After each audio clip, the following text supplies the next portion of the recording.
పేద కుటుంబం నుంచి వచ్చిన ఆయన స్వయం కృషి ఎదిగారు. ఎంతో పెద్ద మనసుతో 3 ఏళ్ల కిందట చేపట్టిన నిత్యాన్నదాన కార్యక్రమం ఎప్పటికీ నిర్విరామంగా సాగుతుంది. Congress party Adilabad assembly incharge Kandi Srinivasa Reddy America నుండి ఆదిలాబాద్కు వచ్చిన తర్వాత కేసర్ ఫౌండేషన్ను స్థాపించి దాని ద్వారా అనేక సేవా కార్యక్రమాలు సాగిస్తున్నారు. అందులో భాగంగానే 3 సంవత్సరాల క్రితం ప్రారంభించిన నిత్యాన్నదాన కార్యక్రమం ఇప్పటికీ ఎలాంటి ఆటంకం లేకుండా సాగుతుంది. పట్టణంలోని క్యాంపు కార్యాలయం ప్రజాసేవ భవన్ వద్ద ప్రతిరోజు ఎంతో మంది ఆకలి తీర్చుతూ వారు ప్రశంసలు అందుకుంటున్నారు. అన్నదానంలోకి అన్నదానం గొప్పది అనే నానుడిని నిజం చేస్తున్నారు.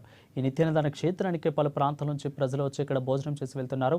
అయితే ఇంత మంచి ఆలోచనతో ఇలాంటి కార్యక్రమాన్ని నిర్వహించడం అభినందనీయమని కేసీఆర్కు నిండు మనసుతో ప్రజలు అభినందనలు తెలియజేస్తున్నారు.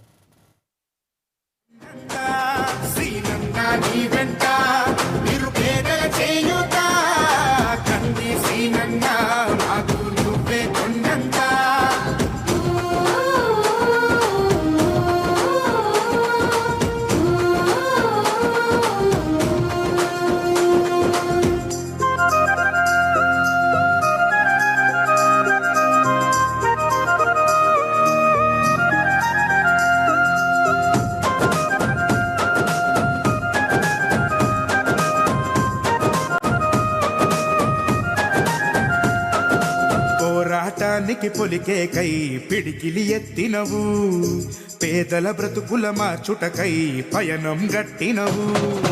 పోరాటానికి పొలికే కై పిడికిలి